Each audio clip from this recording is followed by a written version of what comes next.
ओम दुम दुर्गाय नमः। हे प्रिय भक्तों, आप सभी का संगीता धर्म सागर चैनल में दिल से स्वागत है।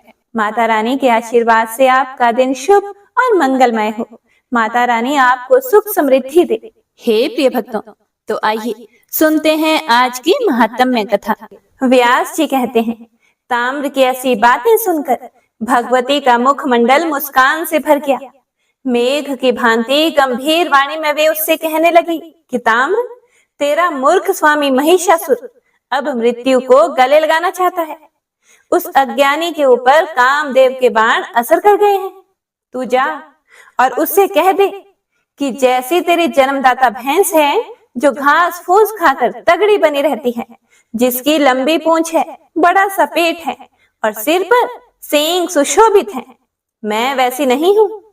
ब्रह्मा, विष्णु, महेश, इंद्र, वरुण, कुबेर एवं अग्नि तक को भी मैं पति बनाना नहीं चाहती। इन सब प्रधान देवताओं को छोड़कर किस गुण की विशेषता से मैं पशु को स्वामी बनाने का निंदनीय काम करूंगी। मैं पति को वरण करने वाली स्त्री नहीं हूं। मेरे शक्तिशाली पतिदेव विराजमान हैं। वे सबके कर्ता, साक्षी, अकर्ता और निष्प्रिय हैं। निर्गुण, निर्मम, अनंत, निरालंब, निराक्षय, सर्वज्ञ, सर्वगामी, पूर्ण, साक्षी, पूर्णाशय एवं कल्याण स्वरूप उनका श्री विग्रह है। वे सर्वत्र विराजमान हैं। क्षमा और शांति के वे साकार विग्रह हैं। सब कुछ देखने और समझने की शक्ति उन्हें सुलभ है। ऐसे सुयोग्यतम पति को छोड़कर मूर्ख महिषासुर की सेवा करने के लिए मैं कैसे तैयार हो सकती हूँ। तू संभल कर युद्ध कर। अभी तुझे यमराज की सवारी के लिए नियुक्त कर देती हूँ।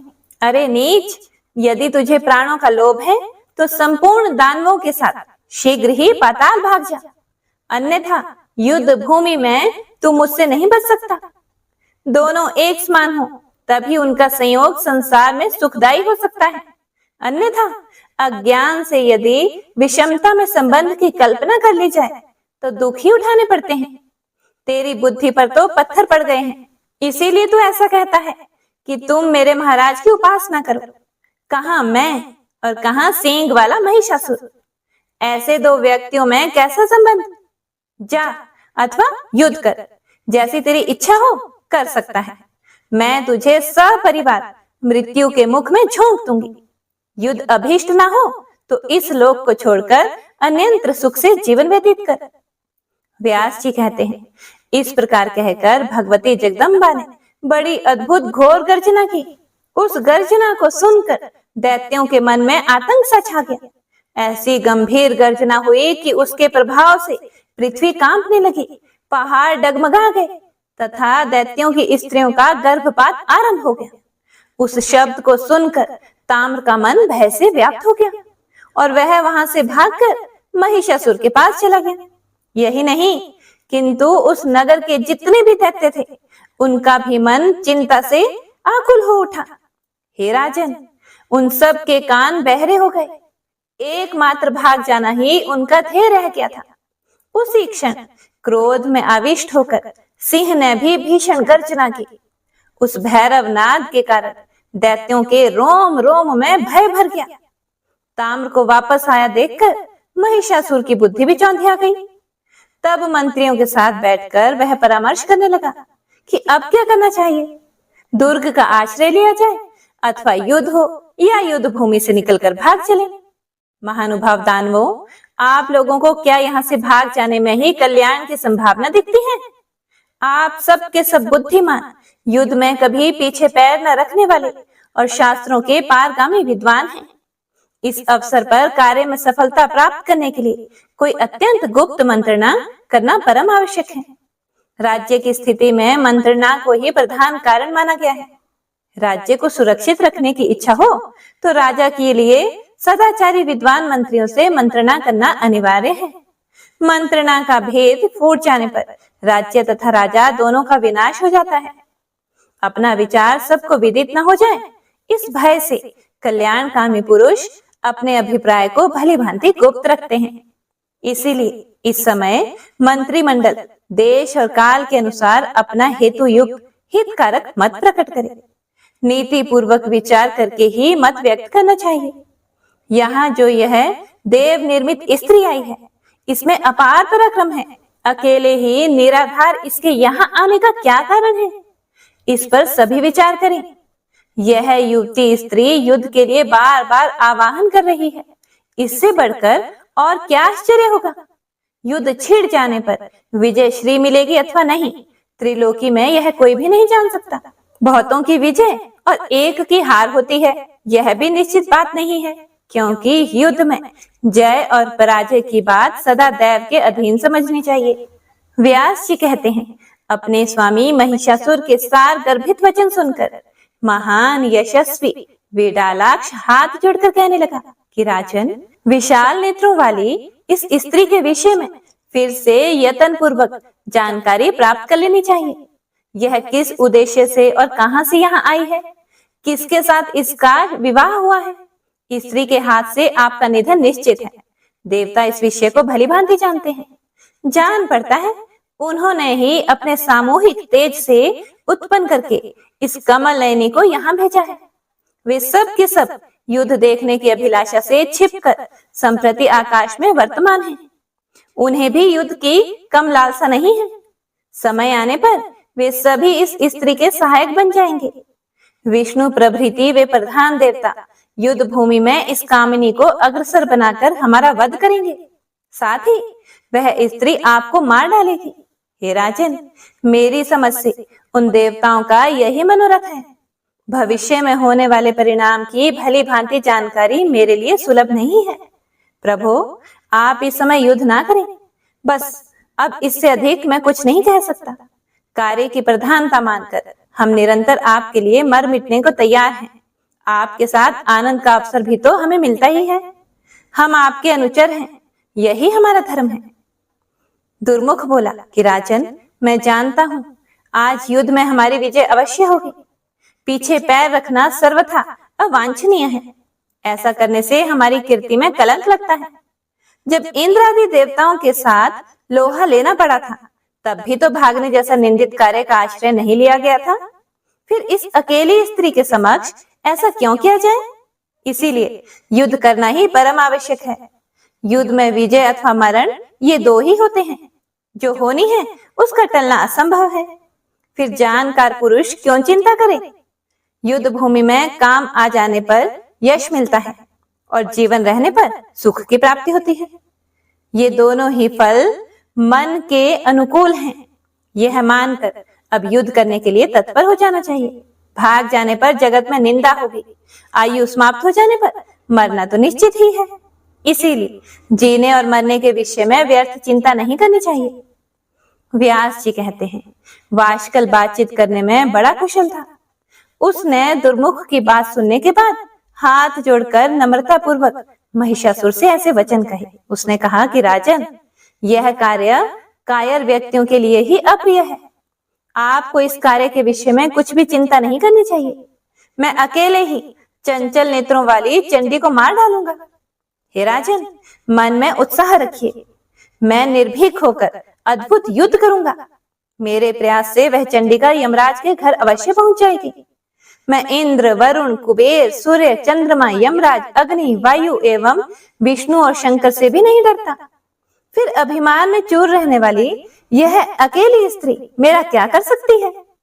मेरे चमकीले बाणों से उसके प्राण पखेरु उड़ जाएंगे। आज मेरी भुजाओं का बल देखिए। फिर सुख पूर्वक विहार कीजिएगा। इसके साथ युद्ध करने के लिए आपको स्वयं युद्ध भूमि में नहीं जाना चाहिए। व्यास जी कहते हैं, इस प्रकार अभिमान में प्रमत्त रहने वाला वाशकल महिषासुर के प्रति अपना अभिप्राय व्यक्त कर गया। उसके बाद दुर्धर उस राक्षस को प्रणाम करके कहने लगा। उसने कहा कि महाराज, देवताओं द्वारा रची हुई उस देवी को मैं परास्त कर दूंगा। 18 भुजा धारण करके वह स्त्री अवश्य ही किसी कारणवश यहाँ आई है। राजन, देवताओं की बनाई हुई यह माया है। आपको भयभीत करने के लिए ही इसका यहाँ आगमन हुआ है। यह केवल डराने के लिए ही है। ऐसा जानकर आप अपने मन का मोह त्याग दीजिए। हे भूपाल, यह राजनीति है। अब मंत्रियों के संबंध में कुछ बातें कहता हूँ, सुनिए। कितने ही मंत्री सात्विक और राजस प्रकृति के होते हैं। इनके अतिरिक्त कुछ तामस भी होते हैं। हे दानेश्वर, यौन जगत में मंत्रियों के 3 भेद माने जाते हैं। सात्विक मंत्री अपनी संपूर्ण शक्ति लगाकर स्वामी का कार्य संपन्न करते हैं। उनके मन में स्वामी के कार्य में किंचित मात्र भी विरोध नहीं रहता। वे धार्मिक और मंत्र शास्त्र के पारगामी विद्वान होते हैं, एकाग्र होकर अपने कर्तव्य में लगे रहते हैं। और राजस मंत्रियों के मन में सदा भेदभाव बना रहता है। समय पाकर वे अपना कार्य साध लेते हैं। व्यास जी कहते हैं, इस प्रकार कहकर महाबाहु वाशकर और दुर्मुख वहां से चल पड़े। उनके सर्वांग से अभिमान टपक रहा था। संपूर्ण अस्त्र शस्त्रों के वे पूर्ण जानकार थे, इसीलिए वे मदोन्मत्त दानव युद्ध भूमि में पहुंच गए। वहां भगवती जगदम्बा विराजमान थी। उनसे वे मेघ की भांति गंभीर वाणी में कहने लगे कि देवी, जिन महात्मा महिषासुर ने देवताओं को परास्त कर दिया है, उन्हें तुम पति स्वरूप में स्वीकार कर लो। सुंदरी, वे नरेश संपूर्ण दैत्यों के अधिष्ठाता हैं। महिषासुर की अंग कांति बड़ी ही कमनीय है। ये नरेश महान पराक्रमी हैं। इन्हें पति बनाकर तुम सांसारिक उस अद्भुत सुख को, जिसके लिए स्त्रियां प्राय लालायित रहती हैं, प्राप्त करोगी। यह सुनकर देवी ने उनसे कहा कि अरे धूर्तों, तुम क्या यह समझ रहे हो कि काम के चंगुल में फंसी हुई मैं कोई अत्यंत अशिक्षित अबला हूँ? मैं उस मूर्ख महिषासुर की सेवा कैसे करूं? यह महिषासुर तो पशु का शरीर धारण किए रहता है। पशुओं में भी इसकी जाति अधम मानी जाती है। फिर कौन देव रूपिणी ऐसी स्त्री होगी जो काम के वशीभूत होकर इस पशु को पति बनाना चाहेगी? तुम अभी अपने स्वामी के पास चले जाओ। अरे वाशकल और दुर्मद, तुम तुरंत अपने स्वामी महिषासुर के पास, जिसके सिर पर बड़े बड़े सींग हैं तथा जो हाथी की भांति धूल धूसरित पड़ा रहता है, जाओ और मेरे ये वचन उसे कह दो, तू पाताल में चला जा अथवा आकर मेरे साथ युद्ध कर। युद्ध होने पर ही देवराज इंद्र निर्भय हो सकते हैं। यह ध्रुव सत्य है। मैं तुझे मारकर ही जाऊंगी, बिना मारे नहीं जा सकती। प्रचंड मूर्ख, मेरी इस बात पर विचार करके जैसी इच्छा हो वैसा कर। व्यास जी कहते हैं, भगवती के ऐसा कहने पर वाशकल और दुर्मद दोनों दैत्य क्रोध से तमतमा उठे। उनकी आंखें नाचने लगी। वे दोनों वीर हाथ में धनुष और बाण लेकर युद्ध करने के लिए तैयार हो गए। भगवती जगदम्बा गंभीर गर्जना करके निर्भीकता पूर्वक विराजमान थी। कुरु वंश को सुशोभित करने वाले राजन, वे दानव पूरी शक्ति लगाकर देवी के ऊपर बाण बरसाने लगे। भगवती को तो देवताओं का कार्य सिद्ध करना था। वे सुमधुर गर्जन करके दानवों के प्रति प्रचुर बाण वर्षा करने को तत्पर हो गई। उन दोनों दैत्यों में वाशकल बड़ा चंचल था। वह तुरंत युद्ध भूमि में भगवती के सामने आ गया। अभी दुर्मुख दर्शक बनकर देवी की ओर दृष्टि लगाए हुए खड़ा था। फिर तो वाशकल और देवी में अत्यंत भयंकर युद्ध आरंभ हो गया। भला उन भगवती जगदम्बा को क्या डर था? युद्ध में अपना उत्कर्ष दिखाने वाले उस दैत्य को देखकर उन्हें क्रोध हो आया। तेज धार वाले भयानक 5 बाणों को धनुष पर चढ़ाकर उन्होंने उसे कान तक खींचा और उन्हें वाशकल पर चला दिया। दैत्यवर वाशकल के पास भी वैसे ही तीखे तीर थे। उन तीरों से उसने देवी के बाण काट गिराए। साथ ही उसने 7 बाणों से भगवती सिंह वाहिनी के ऊपर चोट की।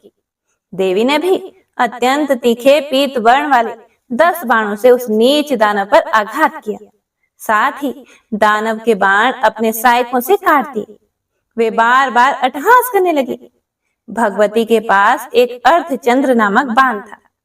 उससे उन्होंने वाशकल के धनुष को छिन्न भिन्न कर दिया। तब वह दैत्य हाथ में गदा लेकर मारने के लिए देवी पर टूट पड़ा। यह देखकर चंडिका ने अपने गदा प्रहार से उसे धराशाही बना दिया। वाशकल बड़ा ही पराक्रमी था। 2 घड़ी तक जमीन उसकी शैया बनी रही। वह फिर उठा और भगवती चंडी पर गदा चलाने लगा। उस दैत्य को सामने आते देखकर देवी क्रोध से उबल उठी। त्रिशूल से उसकी छाती में भीषण प्रहार किया। चोट लगते ही वाशकल जमीन पर गिर पड़ा और उसके प्राण पखेरु उड़ गए। उस दुराचारी दानव के गिरते ही उसकी सेना नष्ट भ्रष्ट हो गई। आकाश में स्थित देवताओं को अपार हर्ष हुआ। भगवती जगदम्बा की जय जयकार मनाने लगे। वाशकल के मर जाने पर अत्यंत शक्तिशाली दुर्मुख युद्ध भूमि में देवी के सामने उपस्थित हुआ। क्रोध से उसकी आंखें लाल हो गई थी। उस समय श्रीमान दुर्मुख कवच पहनकर रथ पर बैठा था। उसके हाथ में धनुष और बाण थे। अरे अबले, ठहरो ठहरो, यूं बार बार उसके मुंह से आवाज निकल रही थी। उसे आगे बढ़ते देखकर भगवती ने शंख ध्वनि की। उस दानव का क्रोध बढ़ाती हुई वे अपना धनुष टंकारने लगी। तब दुर्मुख भी बाण चलाने को उद्यत हुआ। उसके तीखे एवं शीघ्रगामी बाण विषधर सर्प के समान भयंकर थे। भगवती महामाया ने अपने सहायकों से उसके तीर काट डाले और वे गर्जने लगी। हे प्रिय भक्तों, अब दोनों में महान भयंकर संग्राम होने लगा। बाण, शक्ति, गदा, मूसल और तोमर आदि अस्त्र शस्त्रों से वे परस्पर प्रहार करने लगे। उस समय युद्ध स्थल में रुधिर की नदी बह चली। उस नदी के तट पर कटकर गिरे हुए वीरों के मस्तक इस प्रकार सुशोभित हो रहे थे कि मानो तैरने की कला सीखने वाले यमराज के दूत अभ्यास करने के लिए तुम भी एकत्रित किए गए हैं। उस अवसर पर वहां की भूमि बड़ी भयंकर हो गई थी, क्योंकि सर्वत्र कटी हुई लाशें बिछी थी। उन्हें खाने वाले श्रृंगाल आदि क्रूर जानवरों का युद्ध जुटा था।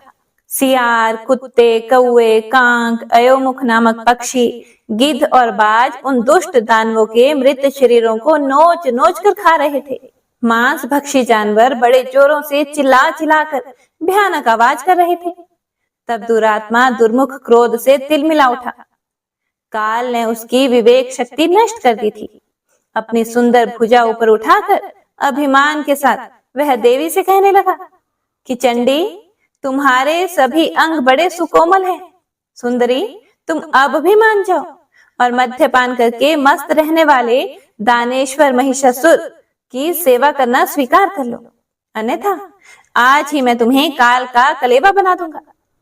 फिर देवी बोली, तेरी मौत तेरे सिर पर नाच रही है। तू काल से मोहित है, इसीलिए जी भरकर अनाप शनाप बकले। मैं अभी तुझे यमराज के घर वैसे ही भेजने वाली हूँ जैसे इस वाशकल को भेज दिया है। हेरे मूर्ख, जा अथवा रह। तुझे मरना ही अभीष्ट हो तो मैं पहले तेरे प्राण हर कर मूढ़ बुद्धि महिषासुर को मारने की व्यवस्था करूंगी। उधर दुर्मुख मरने के लिए तत्पर हो आया था। भगवती चंडिका की बात सुनकर उसने उन पर बाणों की भयंकर वर्षा शुरू कर दी। देवी ने अपने बाणों से दुर्मुख के बाण काट दिए। साथ ही उस दानव पर इस प्रकार बड़े जोर से प्रहार किया मानो इंद्र वृतासुर पर वज्र फेंक रहे हों। अब भगवती चंडिका और दुर्मुख दोनों में परस्पर घमासान लड़ाई होने लगी। देखकर कातरों का कलेजा दहल उठता था और शूरवीर उत्साहित हो रहे थे। देवी ने बड़ी शीघ्रता के साथ दुर्मुख के धनुष को काट दिया। उनके वैसे ही 5 बाणों से दानव का उत्तम रथ भी छिन्न भिन्न हो गया था।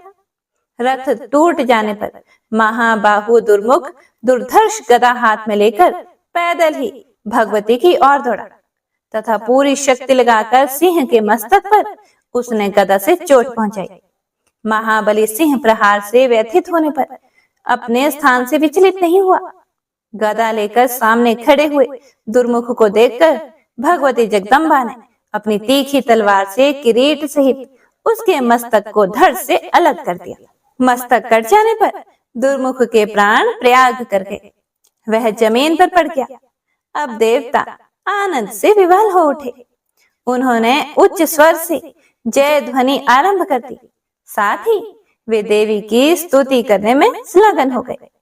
बहुत से देवता आकाश में स्थित होकर भगवती के ऊपर पुष्प बरसाने लगे। उनके मुख से जय जयकार की घोषणा हो रही थी। लड़ाई के मोर्चे पर दुर्मुख की जीवन लीला समाप्त हो गई। यह देखकर ऋषियों, सिद्धों, गंधर्वों, विद्याधरों और किन्नरों के मुख पर प्रसन्नता की किरणें चमक उठी। व्यास जी कहते हैं, दुर्मुख युद्ध में काम आ गया। यह समाचार सुनकर महिषासुर क्रोध से मूर्छित हो गया। यह क्या हो गया, ऐसा बार बार वह संपूर्ण दानवों से पूछने लगा। उसने कहा कि दुर्मुख और वाशकल तो बड़े ही शूरवीर दानव थे। एक सुकुमार कन्या के हाथ से वे युद्ध भूमि में सदा के लिए सो गए। ये कितने महान आश्चर्य की बात है। देखो, यही दैव का विधान है। इससे सिद्ध हो रहा है कि मनुष्य सर्वथा परतंत्र है। अच्छे बुरे कर्मों के अनुसार सुख और दुख में लगने का अधिकार सदा एकमात्र प्रबल काल को ही है। ये दोनों तो बहुत ही प्रसिद्ध दानव थे, इनकी भी मृत्यु हो गई। इसके बाद अब क्या करना चाहिए? ये तो बड़ी ही विषम परिस्थिति सामने आ गई है। सब लोग परस्पर विचार करके जो उचित जान पड़े वे मुझे कहें। व्यास जी कहते हैं कि हे राजेंद्र, इस प्रकार अमित पराक्रमी महिषासुर के कहने पर उसका सेनाध्यक्ष महारथी चिक्षुराख्य बोला कि हे राजन, एक स्त्री के मार डालने में कौन सी चिंता की बात है, मैं उसका वध कर डालूंगा। ऐसा कहकर कुछ सैनिकों को साथ ले वह रथ पर बैठा और चल दिया। दूसरे शक्तिशाली ताम्र को उसने अपना अंग रक्षक बना लिया। चलते समय उसकी विशाल सेना की तुमुल ध्वनि से आकाश और दिशाएं गूंज उठी। चिक्षुराख्य आ रहा है, यह देखकर कल्याणमयी भगवती जगदम्बा बड़े अद्भुत ढंग से शंख ध्वनि, घंटा ध्वनि और धनुष की टंकार करने लगी। उस ध्वनि के प्रभाव से संपूर्ण राक्षसों के हृदय में आतंक छा गया। यह क्या? ऐसा कहकर वे वहां से भाग गए। भय के कारण उनका सर्वांग कांपने लगा। वे सब के सब भाग रहे थे। उनकी यह स्थिति देखकर चिक्षुराख्य के क्रोध की कोई सीमा नहीं रही। उसने दानवों से कहा, तुम्हारे सामने कौन सा ऐसा भय आ गया है? हे दैत्यों, अभिमान में चूर रहने वाली इस स्त्री को तो मैं आज ही बाणों के द्वारा यमपुरी भेज दूंगा। तुम लोग निर्भय होकर लड़ाई के मोर्चे पर डटे रहो। ऐसा कहकर उस पराक्रमी दैत्यवर ने हाथों में धनुष उठा लिया और युद्ध भूमि में आकर वह निश्चिंतता पूर्वक देवी से कहने लगा, विशाल नेत्रों से शोभा पाने वाली सुंदरी, तुम अन्य साधारण मनुष्यों को भयभीत करती हुई क्यों व्यर्थ में गरज रही हो? तुम्हारे इस गर्जन को सुनकर मैं नहीं डर सकता। हे सुलोचने, स्त्री का वध करना दोष है। इस कार्य से जगत में अपकीर्ति ही फैलती है। यह जानकर मेरा मन तुम्हें मारने से हट रहा है। तुम जैसी स्त्रियों के लिए कटाक्षों और हाव भावों से ही युद्ध का काम संपन्न हो जाता है। कभी कहीं भी शस्त्रों द्वारा इनका युद्ध नहीं हुआ है। तुम्हारे मन में भी मूर्खता ही भरी हुई है। तभी तो भोग संबंधी सुख का परित्याग करके तुम युद्ध की अभिलाषा प्रकट कर रही हो।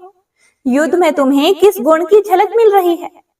युद्ध भूमि में तलवारें चलती हैं, गदा से प्रहार किए जाते हैं और चमकीले बाणों से शरीरों की धज्जियां उड़ जाती हैं। प्राण निकल जाने पर सियार अपने मुंह से नोच नोच कर उस देह का अंतिम संस्कार करते हैं। हे सुलोचने, तुम्हारा मन जहां माने वहीं चली जाओ, अथवा तुम्हें देवताओं का दमन करने वाले मेरे स्वामी राजा महिषासुर की उपासना करनी चाहिए। व्यास जी कहते हैं, इस प्रकार चिक्षुराख्य कह रहा था।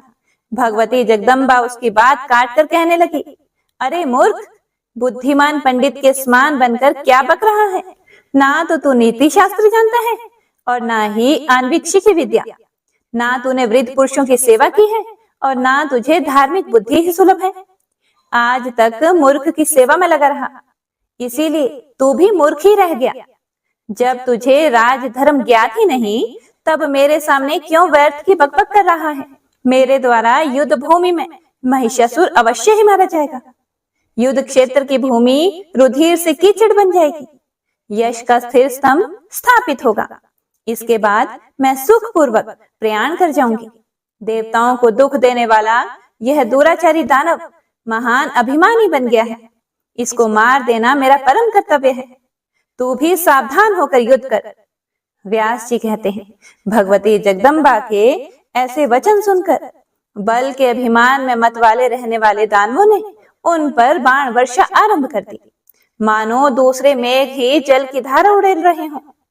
भगवती ने अपने तेज बाणों से चिक्षुराख्य के बाण काट डाले, साथ ही वे उसे तीरों से बींधने लगी। देवी के बाण ऐसे तीक्ष्ण थे मानो विषधर सर्प ही हो। उस समय भगवती और चिक्षुराख्य दोनों का वह परस्पर युद्ध आश्चर्यप्रद हो रहा था। जगदम्बा ने सिंह पर विराजमान रहकर गदा से उस दानव पर चोट की। कठिन गदाघात को ना सह सकने के कारण चिक्षुराख्य मूर्छित हो गया। 2 मुहूर्त तक अचेत न बनी रही।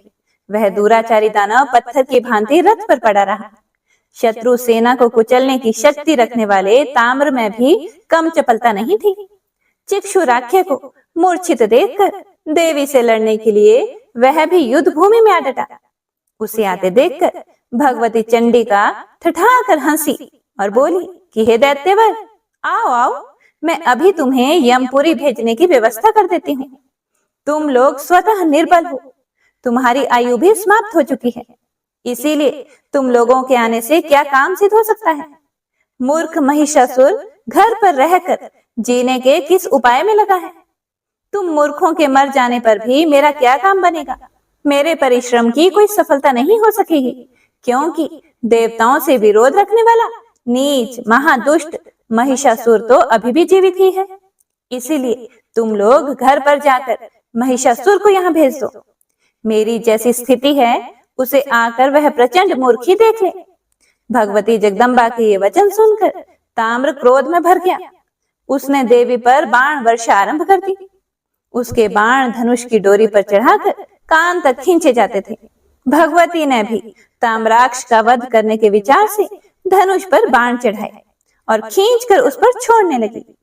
इतने में ही महाबली चिक्षुराख्य की मूर्छा टूट गई। वह उठकर बैठ गया। फिर तुरंत धनुष और बाण लेकर वह देवी के सामने आकर डट गया। चिक्षुराख्य और ताम्राक्ष दोनों असीम पराक्रमी एवं महान शूरवीर दानव थे। अब वे भगवती जगदम्बा के साथ युद्ध भूमि में भिड़ गए। ताम्राक्ष के पास लोहे का बना हुआ एक बहुत सुदृढ़ मुसल था। उसने उससे सिंह के मस्तक पर चोट की। साथ ही वह ठठाकर हंसा और गरजने लगा। गरजते हुए ताम्राक्ष को देखकर देवी की क्रोधाग्नि भभक उठी। उन्होंने तुरंत अपनी चमचमाती हुई तलवार से दानव का मस्तक धड़ से अलग कर दिया। सिर कट जाने पर भी ताम्राक्ष का धड़ हाथ में मुसल लिए हुए एक क्षण तक झूमता रहा। इसके बाद वह युद्ध भूमि में पड़ गया। ताम्राक्ष की ऐसी स्थिति देखकर चिक्षुराख्य ने झट तलवार उठा ली और वह भगवती चंडी की ओर दौड़ा। हाथ में तलवार लेकर सामने आते हुए उस दानव को देखकर भगवती ने उस पर 5 बाणों से प्रहार किया। देवी के एक बाण से चिक्षुराख्य की तलवार कट गई। दूसरे बाण से उसका हाथ साफ हो गया और अन्य बाणों से उसका मस्तक धड़ से अलग हो गया। इस प्रकार चिक्षुराख्य और ताम्राक्ष इन दोनों राक्षसों का निधन हो गया। ये बड़े दुष्ट एवं संग्राम में अजय माने जाते थे। इनके मर जाने पर सारी दानव सेना भयभीत होकर चारों दिशाओं में भाग चली। उन दानवों की मृत्यु देखकर संपूर्ण देवता आनंद से विवल हो उठे। उन्होंने आकाश में विराजमान होकर पुष्पों की वर्षा आरंभ कर दी। वे भगवती की जय जयकार करने लगे। ऋषि, देवता, गंधर्व, बेताल, सिद्ध और चारण इन सब के मुंह से बार बार भगवती चंडिका की विजय घोषणा होने लगी। व्यास जी कहते हैं, देवी ने चिक्षुराख्य और ताम्राक्ष को मार दिया। यह समाचार सुनकर महिषासुर के आश्चर्य की कोई सीमा नहीं रही। तब उसने देवी का वध करने के लिए बहुत से अमित बलशाली दैत्यों को जाने की आज्ञा दी। उन दैत्यों में असिलोमा और विडालाक्ष ये प्रमुख दानव थे। युद्ध में कोई इनका सामना नहीं कर सकता था। इन्होंने कवच पहन लिए, हाथों में अस्त्र शस्त्र ले लिए और विशाल सेना के साथ युद्ध भूमि में जाकर उपस्थित हो गए। वहां इन्होंने देखा कि भगवती सिंह पर विराजमान है। उनकी 18 दिव्य भुजाएं हैं। तलवार और ढाल आदि आयुधों को उन्होंने धारण कर रखा है और वे दैत्यों का वध करने के लिए सर्वथा सनन्ध हैं। तब असिलोमा देवी के सामने चला गया और अत्यंत नम्रता के साथ शांति पूर्वक देवी से कहने लगा। असिलोमा ने बोला कि हे देवी, सच्ची बात बताओ, तुमने किस प्रयोजन से यहाँ आने का कष्ट उठाया है और इन निरपराधी दैत्यों को क्यों मार रही हो? इसका कारण बतलाने की कृपा करो। मैं अभी आपके साथ संधि करने के लिए तैयार हूँ। स्वर्ण, मणि, रत्न और अच्छे अच्छे पात्र, तुम्हें जिन वस्तुओं की इच्छा हो उन्हें लेकर शीघ्र यहाँ से पधारो। क्यों युद्ध की अभिलाषा प्रकट करती हो? युद्ध में तो दुख और संताप की भरमार रहती है। महात्मा पुरुष भी कहते हैं कि युद्ध संपूर्ण सुखों का विघातक है। तुम्हारा यह शरीर तो अत्यंत ही सुकोमल है। पुष्प का आघात भी इसके लिए असहनीय है। ऐसी स्थिति में मुझे महान आश्चर्य तो यह है कि तुम शस्त्रों के आघात कैसे और क्यों सहने के लिए तैयार हो। चतुरता का फल है शांति पूर्वक निरंतर सुख भोगना। इसीलिए तुम दुख के हेतुभूत युद्ध भूमि की क्यों इच्छा कर रही हो?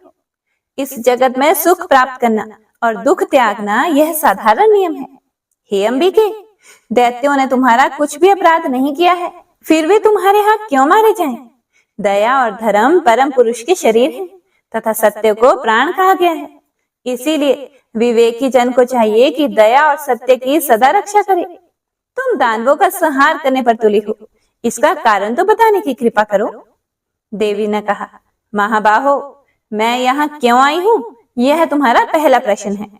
इसे स्पष्ट करने के बाद दानव वध का प्रयोजन बताऊंगी। हे दैत्य, संपूर्ण लोकों में मेरा निरंतर विचरण होता रहता है। प्राणियों के उचित और अनुचित कार्यों में साक्षी रूप से सदा देखा करती हूँ। मुझे कभी भी न भोग की इच्छा है, न लोभ है, और ना ही किसी के प्रति द्वेष भाव ही है। धर्म की मर्यादा रखना तथा साधु जनों का संरक्षण करने के लिए इस धराधाम पर मैं भ्रमण किया करती हूँ। इस नियत व्रत का मेरे द्वारा निरंतर पालन होता रहता है। संत पुरुषों की रक्षा करना, वेदों को सुरक्षित रखना तथा जो दुष्ट हैं उन्हें मारना, ये मेरे सहज कार्य हैं। इसीलिए मैं अनेकों अवतार धारण करती हूँ। प्रत्येक युग में जो अवतार होते हैं उन सब की व्यवस्था मेरे हाथ में है। महिषासुर महान नीच है। देवताओं को मारने के लिए उसकी सतत चेष्टा चल रही है। यह जानकर उसे मारने के विचार से ही इस समय मैं यहाँ उपस्थित हुई हूँ। हे दानव, सुरद्रोही महिषासुर बड़ा भारी खल है, मैं उसे मार डालूंगी। तुम जाओ या रहो, जो इच्छा हो तुम कर सकते हो। मैंने सारी बातें बतला दी हैं। इसीलिए जाकर अपने दुराचारी राजा महिषासुर से कहो कि आप क्यों अन्य दैत्यों को भेजते हैं, स्वयं जाकर युद्ध कीजिए। संभव है तुम्हारे महाराज को मेरे साथ संधि करने की बात जच जाए। ऐसी स्थिति में तुम सभी का परम कर्तव्य है कि वैर भाव का परित्याग करके सुखपूर्वक पाताल में चले जाओ। तुम लोगों ने युद्ध में परास्त करके देवताओं से जो धन छीन लिया है, वह सब वापस करने के बाद तुम लोगों को निश्चित ही उस पाताल में चले जाना होगा जहां इस समय प्रहलाद विराजमान है। व्यास जी कहते हैं, देवी की ये वचन सुनकर असिलोमा ने भगवती के सामने ही महान शूरवीर विडालाक्ष से प्रीति प्रदर्शित करते हुए कहा। असिलोमा बोला कि हे विडालाक्ष, अभी अभी भवानी ने जो कुछ भी कहा, क्या तुमने उसे सुना या नहीं? ऐसी स्थिति में संधि अथवा विग्रह क्या करना चाहिए? विडालाक्ष ने कहा, युद्ध में मर मिटना निश्चित है। इस रहस्य को जानते हुए भी स्वाभिमानी राजन संधि की इच्छा नहीं कर सकते। बहुत से वीर युद्ध में काम आ गए, यह देखकर हमारे स्वामी हमें भेजना चाहते हैं। ऐसा ही दैव का विधान है। किसकी शक्ति है जो इसे मिटा सके? सेवकों का यह धर्म ही महान कठिन है। वे सदा निर्भिमानी होते हैं, निरंतर उन्हें स्वामी की आज्ञा माननी पड़ती है। प्राणों का जाना और रहना तो संदेहास्पद ही है। इसीलिए मृत्यु को तृण के समान तुच्छ मानकर स्वामी के अभिलषित कार्य में जुट जाना ही उचित है। व्यास जी कहते हैं, इस प्रकार विचार करके असिलोमा और विडालाक्ष वे दोनों वीर युद्ध करने के लिए तैयार होकर डट गए। उन्होंने हाथ में धनुष और बाण ले रखे थे। वे कवच पहने हुए थे, रथ की सवारी थी। पहले विडालाक्ष ने देवी के ऊपर 7 बाण चलाए। अस्त्र शस्त्र का सर्वोत्तम वेता असिलोमा दूरदर्शक के रूप में खड़ा रहा। भगवती जगदम्बा ने अपने सहायकों से विडालाक्ष के बाण काट डाले, साथ ही अपने 3 तीखे तीरों से उस पर चोट की। बाण की असहनीय व्यवस्था के कारण विडालाक्ष युद्ध भूमि में गिर पड़ा। उसे मूर्छा आ गई और प्रारब्ध के अनुसार उसी क्षण उसके प्राण पखेर उड़ गए।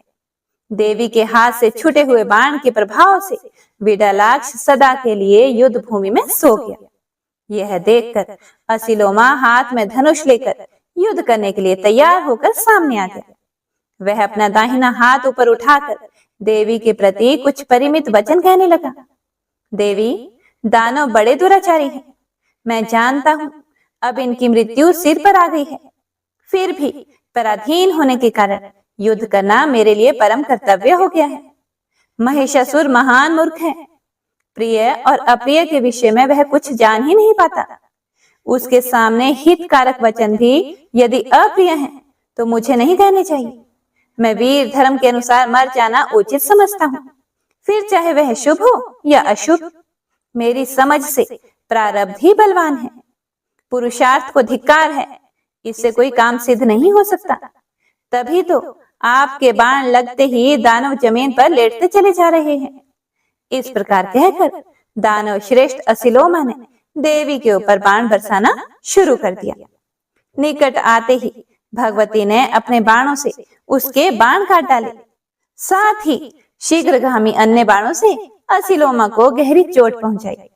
उस समय भगवती का मुखमंडल क्रोध से तमतमा उठा था। देवता दूर से देख रहे थे। असिलोमा का सर्वांग बाणों से बींध गया था। रुधिर की धार बह रही थी। इससे वह इस प्रकार शोभा पाता था कि मानो फूला हुआ पलाश का वृक्ष हो। फिर तो असिलोमा ने लोहे की बनी विशाल गदा हाथ में उठा ली। बड़ी शीघ्रता के साथ वह देवी की ओर दौड़ा। क्रोध में आकर उसने सिंह के मस्तक पर गदा चला दी। सिंह ने असिलोमा के किए हुए गदाघात की कोई भी परवाह नहीं की, उल्टे अपने नखों से उसकी छाती को चीर डाला। तब वह विकराल दैत्य हाथ में गदा लिए ही बड़े जोर से उछला और सिंह के मस्तक पर चढ़कर उसने भगवती जगदम्बा पर गदा से चोट की। हे राजन, देवी ने असिलोमा के किए हुए प्रहार को रोक लिया और उसी क्षण अपनी तीक्ष्ण तलवार से उसका मस्तक धड़ से काट गिराया। मस्तक कट जाने पर वह दानवराज असिलोमा तुरंत जमीन पर लेट गया। अब तो उस दुरात्मा दानव की सेना में हाहाकार मच गया। देवी की जय हो, इस प्रकार के जयकारे लगाकर देवतागण भगवती जगदम्बा की स्तुति करने लगे। देवताओं की दुंदुभियां बज उठी। हे राजन, किन्नरगण यशोगान करने में संलग्न हो गए। ऐसा विडालाक्ष और असिलोमा ये दोनों दैत्य मरकर युद्ध भूमि में सदा के लिए सो गए। शेष संपूर्ण सैनिकों को सिंह ने अपने पराक्रम से मार गिराया और जो कुछ बचे थे उन्हें सिंह ने अपना कलेवा बना लिया। कुछ टूटे फूटे अंग वाले मूर्ख दानव दुखित होकर महिषासुर के पास पहुंचे। वे रोने और गिड़गिड़ाने लगे कि महाराज, असिलोमा और विडालाक्ष मर मिटे हैं, अब आप हमें बचाइए। ऐसा उनके मुख से करुण पुकार निकल रही थी। उन्होंने साथ ही यह भी कहा कि राजन, अन्य जितने भी सैनिक थे वे सब सिंह के ग्रास बन गए। ऐसा कहकर वे अपने राजन महिषासुर को युद्ध में भाग लेने के लिए प्रेरणा करने लगे।